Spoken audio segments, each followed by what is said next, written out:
content. Pinapalakas niya ang Team Brooks bilang siya ay miyembro ng Team Brooks. Hop. Saglit. Ayan, mga kaibigan. At dito naman tayo kay Madam Lorne. At napakinggan na natin si Japina. Ayan, tuloy na tayo. So, pero bago ang lahat, magkape muna ulit tayo. Nakakadalawang baso na ako ng kape. So, ayun. Ayan, shoutout muli sa Kalingap, Team Kalingap, kay Kuya Bal Santos Matubang at sa buong team ng Kalingap. Shoutout muli sa inyo, sa aking mga kasamahan dyan. So, dito na tayo kay Ma'am Lorne, at pakinggan naman natin yung kanyang sagot dito kay Japina. Bagamat tayo ay late na, ay tayo makikimarites pa rin. So, ito, umpisa natin sa umpisa. Parang, yan. So tayo. So pasensya na at nag-live tayo ulit kasi sasagutin ko lang po ito si Japokpok. Si Japokpok daw. Si Japakpak pala, no? Grabe magsalita, ano? Grabe ha, hindi ko mapapalagpas po yun. Pakinggan lang muna natin kasi, unang-una, yung live ko po na yun. Nagtitimpla ng kape. Ayun na, yung live namin nila Rhea, magkasunod kami. Tapos nga si Rhea, kung ano sinasabi niya, no? Anyway guys, hindi ko napanood ng buo yung live niya. Itatakil ko lang yung masyado niya akong pinersonal kasi it's very personal. Oo nga naman, grabe. Parang dating doon is body shaming, no? Pasok na pasok sa cybercrime, no? Pasok na pasok po ito, no? Sa cyber libel. Pasok na pasok po ito, no? Doon sa ginawa niyang pang-body shaming sa akin, no? Yung pananalita niya na bakit daw hindi ako nag-porn, no? Dahil ang laki daw ng boobs ko, di ba? Body shaming, pasok na pasok. Cyberbullying, pasok na pasok. Hindi po, actually, may nakapile na po yan. Hindi po bagay si Madam sa na po yan dati. porn. Na po yan. Yun nga lang, akala niya kasi, sabi niya, wala daw tayong pera, wala tayong karapatang magdemanda, kasi wala daw tayong pera. Patay! No? Magdidemanda. Tignan natin, no? Kasi yung sinasabi niya, kaya nga dito natin mapapatunayan na may pangkaso kami, may pera kami, at hindi kami palamunin dito sa daet. Hindi kami palamunin dito sa daet, japekpek, japokpok. Ako pa sasabihan mo ng pang-porn. No, pasensya na ha. Kasi yung sinasabi mo sa akin, yung boobs ko malaki, hindi ko kasalanan na may malaki kong boobs. Nga naman. Doon tayo sa issue. Yun ang binigay ng Diyos. Yung mga diskusyon mo dyan, iayos mo. Hindi yung nampe-personal ka, nang babody shaming ka. Bakit ba kasi? Diba? Pang babody shaming yung bakit ba kasi napunta sa boobs? Pasok na pasok ka sa cybercrime, cyberbullying. Swerte nung malalaki ang boobs ha, pahingi kayo. Kasi hindi naman kita personal, no? Sinabi ko lang naman kanina doon sa live ko kasi pumasok ka, bobo ka. Ayun lang. Bobo ka naman talaga. Bobo ka raw. Bobo ka. Ang bulaklak. Papasok si Japina. Buntiyaya, bang baby. So, yun po. At ito nga ang sagot ni Kalorne na siya ay pakakasuhan para malaman kung totoo doon sa sinasabing wala siyang pera. Pero kung ako sa inyo, Kalorne, bagay pera talaga yan pag nagpakaso kayo, pero sa isang banda, siguro, matatauhan yung mga ganitong klaseng tao na kung makapagsalita sa kapwa ay wagas. Bakit kasi hindi lang siya nag-stick doon sa topic, kung ano man yung na topic, yun lang, hindi yung sobra naman yung talagang sobra, yung panglalait sa yung physical na anyo, no? At hindi talaga maganda yon, no? Kahit naman sino, siguro kung akong gaganyanin, ako ay ambot na lang sa langaw. No, manglupad siguro tangway pamahaw, no? Kung ako siguro ang ganyanin mo, Japina. Nako, araw-araw talaga tayo, kahit saan tayo humantong. Pero yun nga, dapat lang naman sumagot si Madam Lorne dito dahil siya talaga yung dinikdik, grabe, hanggang sa mga suso naman yan, ano ba yan? Tingin-tingin sa salamin, ha? Kung naman sa live mo ngayon, nabobo ka man, pero may puso ka. Paano magkakaroon ng puso ang bobo katulad mo na wala kang ginawa kundi banatan ng kalingap, silipan ng butas, si Kalingap Rab, si Ate Edna, at si Kuya Bal. Diba? Nung nakaraang buwan, hindi ka namin nire-rebattle, walang nagre-rebattle sa'yo kasi sinabihan kami ni Kuya Bal, huwag kang patulan. Oo nga. Kaya walang pumapansin sa'yo, Japina. Bakit di ba malaki boobs niya? Sabi ni Geraldine Ramos. Hindi ko alam sa kanya kasi hindi ko pakikialaman yung physical attribute niya o yung physical appearance niya. I will not go low. No? Yung mag-stop daw tayo sa level niya na yung labanan ay dadaanin sa personal. Kasi pwede naman ako makipagdiskusyonan sa kanya ng issue lang. Yung topic lang natin. Oo, yun.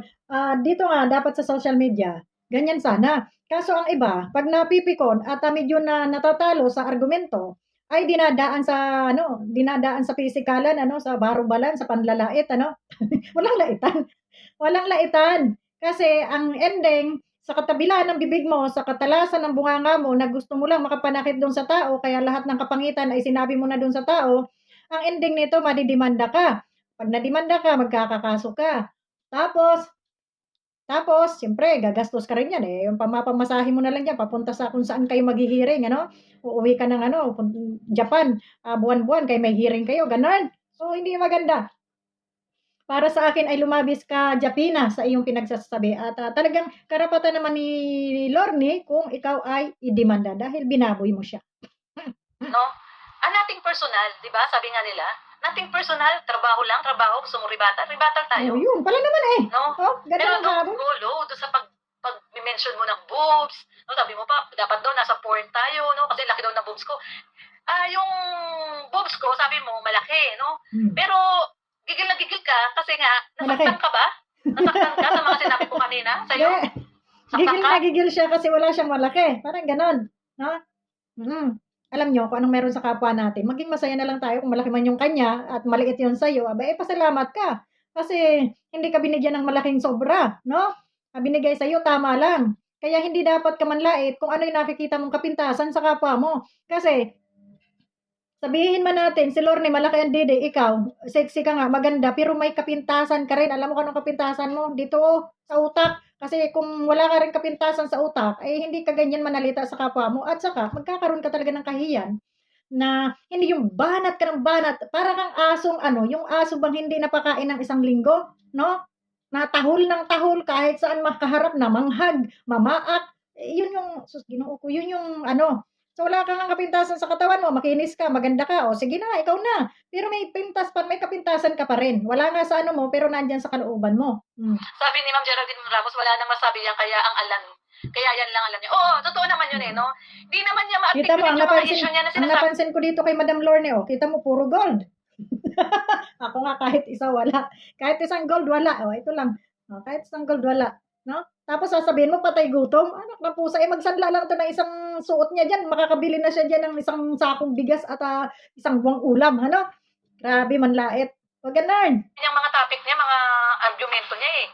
No, paulit-ulit lang siya eh. Linta, no, puro ang tema lang ng kanyang live lagi, no? Ever since, no? Puro pangahanap ng butas. Lalaki ng gold ni Madam. Pag-update sa sarili niya. Mga gold niya, no? Asan yung gold? Wala. Tsaka, ang bilis niya makalimot. Sabi niya, wala daw siya sinabing masama kay Ate Edna. Diba? Ayun, mga gold ang lalaki. Kita mo, Japina. Diba? Marami siyang gold. Hindi siya mamamatay sa gutom kasi lang siya, makapagsanla lang siya kung talagang walang-wala. May pangkain na sa Diyos ko naman. Huwag kang gayaan. So, masama yan. May balik yan sa'yo. Sa totoo lang, may balik. Yung manlait ka ng kapwa mo, mamaya, tinubuan ka ng maraming kurikum. Kay kinarma ka, tinubuan ka ng maraming kurikum dyan sa bunganga mo. Mahirap yan. Diba? So, may ginaman to si Madam at kakasuhan ka. Ituloy mo yan, Madam Lorne. Ituloy mo. Nang matauhan yung mga yan. No, ng kapapanglait. Lalo na itong mga basher diyan na kaliwat kanan kung makapanglait ay wagas. Kaya, maganda yan. Tuloy, panlaban. Uy, tagal din pala nitong kanyang banat dito. 2 oras din. Ay, pinakabarubal na reactor na pinagsasabi niya noon. Kay Kalingap Rab, kay Ate Edna, at kay Kuya Bal. Ang bilis niya makalimot. Nakalimutan niya na lahat ang mga pinagsasabi niya. Ayun. Kahit yung ngayon na lang, no? Kahit yung ngayon na lang. Yun ang masakit. Yun ang masakit dito sa mga ganitong klaseng tao. Na nakikita yung dumi ng iba, pero yung dumi nila, hindi nila nakikita. Yung bang pagdating sa part nila, ay patay mali siya sila, tanga-tangahan, kunyari, walang nangyari, kahit hiyang-hiya na, kinakapala na lang yung mukha. So, ganun ang ugali ng iba dyan, no? Na talaga namang sagad, no? Parang baliwala lang.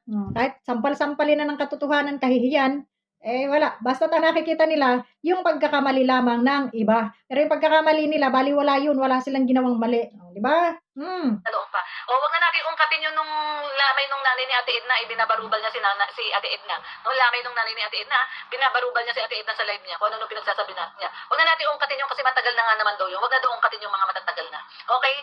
So yung ngayon na lang, yung 1 month ago, kino-question niya yung pagsisibo nila Rab, sino daw ang gumastos. Kino-question niya yung mga out of town, out of country nila Rab, no, ng mga angels, no? Kino-question. So, yun nga ang ng mga nakaraan, wala nga nagre-reaction sa kanya tungkol diyan na grabe niyang pag-content, no? Lahat na lang ay sinilip, nakala mo na may gastos niya. So, anong pakialam mo naman sa vlog ng may vlog, sa gastos ng may gastos, kung wala ka namang ambag? Sana, pag walang ambag, ay manahimik, wag manilip ng manilip. Ang silipin mo yung channel mo kung paano ka kikita, paano aangat yung channel mo, no? Hindi yung kita ng iba, sinisilip mo. Abay, di, kung gusto ko, naiinggit ka, dumiskarte ka rin ng sarili mong malulupit na diskarte para malaki rin yung kita mo, ano? Hindi yung ito yung sakit ng ibang Pinoy na pag nakitang malaki yung subscriber mo, malaki yung channel mo, malaki yung views mo, hihilain ka talaga pa baba, pipiliting hanapan ka ng mali, no? Ewan ko ba bakit hindi ba hanapin niyo yung tama at lagi niyo hinahanap ay yung mali, no? So parang ako lang 'yan kung saan yung yung mga basher ayun ang nire-reaksyonan ko. Sabi pa na ano, bakit hindi niyo reaksyonan yung mga kilig-kilig, yung magagandang ano, Diyos ko, ang hirap pong mag-reaksyon doon sa mga ganon. Kasi, anong gagawin mo doon? Ay, si ganito, ay, ang cute-cute, ay, ang sweet-sweet naman nila. Para natin pinagluloko yung sarili natin na nakapapanood na nga natin. Kailangan pa nating idaldal, di ba? Pwede naman manood na lang tayo, no? Pero pag yung mga issue, talaga, iyan yung dapat nating reaksyonan kasi hindi maganda yung gaya ng may nang lalait doon sa mga kapwa natin, sa mga taong walang laban, nilalait nila. So tayo, at tayo ay may channel, na pwedeng magsalita sa kanila, di tayo yung magsalita, no? Hindi yung sasabihin, ang i-highlight ninyo yung magaganda. Bias naman yon, puro na lang maganda. Paano naman yung opposite nun? Yan ang hirap sa atin, kaya yung karamihan sa atin ay mga, ang tao parang walang mga muwang, no? Kasi, doon sa mga mystery media, napunta tayo sa mystery media, ang lagi nilang hina-highlight ay yung magaganda. Magaganda lang ko, no? Pero yung talagang nangyayari, real talk sa ating kapaligiran, sa ating gobyerno, sa ating bansa, itinatago nila yun. Hindi nila pinapakita sa mystery media, no? Puro kasinungalingan. Di ba? So, kaya dun sa yung sabihin puro lang magaganda ang ating reaksyonan, ganun, ganito, kayo yun. Kami, wag nyo kaming pigilan kung lahat ay aming nire-reaksyonan dahil hindi kami bias, hindi kami, kung ano yung makita namin diyan at nakakaargabyado ng kapwa, re-reaction na namin diyan at walang makakapagbawal sa aming channel namin ito. Depende sa issue, no? Hindi yung, puro lang tayo magandang reaksyonan. Puro lang maganda. Wag ganun. Kasi yung ibang kasamahan na, yung ibang kababayan natin ay nagmumukhang tanga. Yung pala may mga kriminang nangyayari. Napunta na tayo sa politics. May mga krimen na palang nangyayari. Yung iba wala pang alam. No? So, sa Pinas, tanungin mo yung mga tao. Hoy, bakit ganyan na dyan sa Pinas? Hala, hindi man kami nanonood. Wala man kaming alam. Kaya binabalita man sa puro lang magaganda. Hindi nila alam na dinukot na yung kapitbahay nila, pinatay na. Diba? Mariosep. Kaya talagang, yung pagmamarites, sa totoo lang, hindi masama yan. Kasi minsan, yung marites nakakatulong din yan. Pero lang yung mga below the belt ng mga salita, no? Yung mga kagaya niyang pinagagawa ni Japina kay Ma'am Lorne na talaga namang binira-bira na ng todo, no? So, napalitan ko pala ng aking cellphone. So, yun, binira-bira na at may nagkalait-lait na. Walang laitan, anak ng teteng. Pari-parehas lang, di ba? So, tama lang itong sinasabi ni Ma'am Lorne na may kaso na pala ito si Japina, nakapile na, siguro na lang, follow up na lang yung dito at dagdagan ng ikakaso dito. Dito ay tama, pasok nga ito sa body shaming, itong kanyang, itong kanyang kasong ito. No? Pero ang masakit lang ay naroon siya sa ibang lugar. Mas maganda sana kung parehas ka na sa Pinas at maganda yung laban. No? Pero para sa akin, hindi na ako magdedemanda, halika dito, suntukan na lang tayo para kung sinong mapagod sa ating pagsusuntukan, ay di iyon ang talo. Di ba ga? Ay, palingkira naman yung aking ganap. Kumbaga, action kaagad. No, kasi kung i-demanda mo yan, sus matagal pa, banatan mo dyan. No? Pag wag magpatalo. Yun ang ko sa inyo. Kasi pinalaki tayo ng magulang natin, no? Kaya kailangan nating lumaban. Hindi na uso yung pasanto-santo ngayon. Magpasanto-santo ka. Hindi uso ngayon. Kailangan lumaban ka, no? Pag inaapi ka, lumaban ka. Hindi yung, hindi papabayaan ko na lang po sa ganito, sa ganito. Matagal pang umaksyon yun, no? Aksyonan mo kagad. Ako, kasi pag ako inapin ako, mang-aapi rin ako. Diba? At ikaw naman, Michelle Japina, wag naman lahat ng grupo ay pinasok mo na tapos magsasali-salita ka na linta. Sip-sip, linta. Pero lahat ng grupo dito sa Kalingap ay pinasok mo, winawakwak mo. Tapos pag hindi ka nag-aig, ayun lang. Aawayin mo na, no? Mandadamay ka pa. Diyos Maria. Oh, at saka dito sa mga reaktor ha, kung ano lang yung issue, yun lang. Kung ano lang yung topic, yun lang. Yun lang ang pagtalunan ninyo. Kahit magdamag pa kayo mag-away dyan, huwag nyo na isama yung mga suso, mga kapangitan natin dyan. Eh, huwag nyo na isali yan. Kasi tayo lahat-lahat naman may kanya-kanyang itsura. Ano? Hindi nga lang tayo magkakamukha. Kasi kung magkakamukha tayo, kung paano na kaya ang mangyayari sa atin, no? Mukha na tayong alien. No? Hindi naman tayo mga alien sa ating bansa. Kaya hindi tayo magkakamukha. No? So, yan. At tuloy mo yan, Kalorne, ang iyong pagdidimanda pagsasampa ng kaso dito kay Japina para matauhan. At hindi tayo puro ano na lang kasi pag hindi mo yan itinuloy, sasabihin niya puro lang kayo pananakot, wala talaga kayong pera, wala kayong gagastusin. So, yan, maraming salamat and God bless po sa inyong lahat. Tuloy ang kaso, tuloy ang demanda. Bahala na kayo dyan. Basta ako nag-reaction lang. Babus!